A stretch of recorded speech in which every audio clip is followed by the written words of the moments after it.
got the Denver Broncos facing off against the Jacksonville Jaguars. The Jaguars are favored by 2.5. The over-under on this one's 39.5.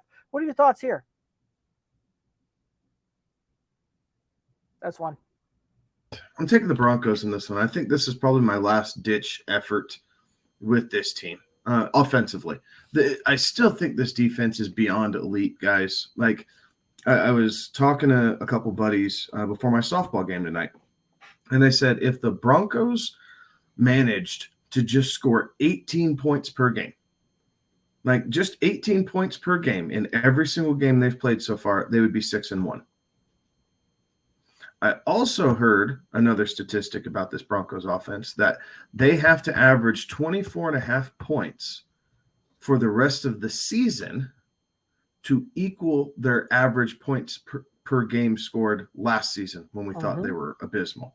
Like, this is tough, right? Like, it is tough. Russ, we've all seen, the jokes and heard about, Russ working out on the plane on the way out to London, trying to make sure his body was right. Yes, people are making fun of him. I guess I at least appreciate the fact that it's giving off the appearance that he's trying, right? It's trying to get back in there. I think him being back in the offense is still better than Rippon. It should help some things, right? And you need to get through this game and through the bye week and really just work on some of these chemistry pieces. But I'm taking the under still. I don't think there's going to be many points scored in this game, just like every other Broncos game this year. But I am taking them to cover. And this is my last-ditch effort for the Broncos offense. Yeah, I see this one being a field goal game, right? The Broncos have been very close, very competitive in all of these games, and it has everything to do with that great defense, who has yet to give up more than seven. Has only given up more than 17 points per game, or more than 17 points in regulation in one game. That was the Vegas game there.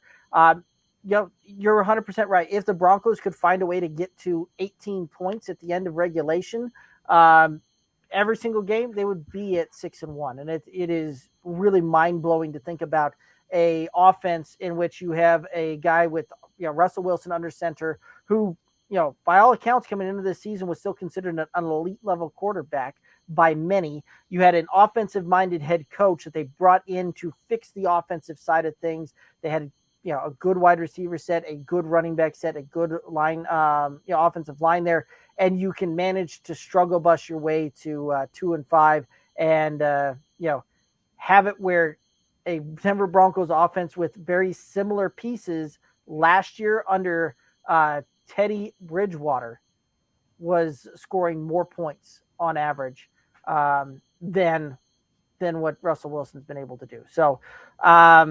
Yeah, I'm right there with you. It's very tough. It hurts to say. It does, and it hurts my brain to try and conceptualize that and figure that one out. And unfortunately, that's just the case. But I'm going to take the Jags. If this thing was set at 3 or 3.5, you're right. I would be right there with you with the Broncos. I do think this is going to be a field goal game. I do think the Jaguars find a way to win it by a field goal. I do think you're right. I do think it's an under on this one. Not going to surprise me to see this one end somewhere in the neighborhood of 17-14 type of thing. I do think that Russ finds a way to get to his to a prop. I found one out there where it was 210.5 passing yards. I think that he does find a way to get to the over on that one. So I think that is a very realistic possibility for that one.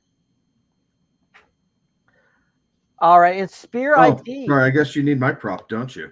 Yeah, hit us up. That's like pausing there. Wait, I'm taking Cortland Sutton over 3.5 receptions. Like last week was kind of a struggle with Rippon. Judy had probably his best game of the season. Yes, he had the long touchdown against Seattle, but complete game. He was the most active in the offense last game. I think that we see probably Judy and Sutton both with 4 or 5 catches this game, right? 4 from Judy, 5 from Sutton. 5 from the tight ends and 4 from the running backs. Like, I think that's probably what we're getting. And if we can get to 22 completions from Russell Wilson, as a Bronco fan, you're taking that.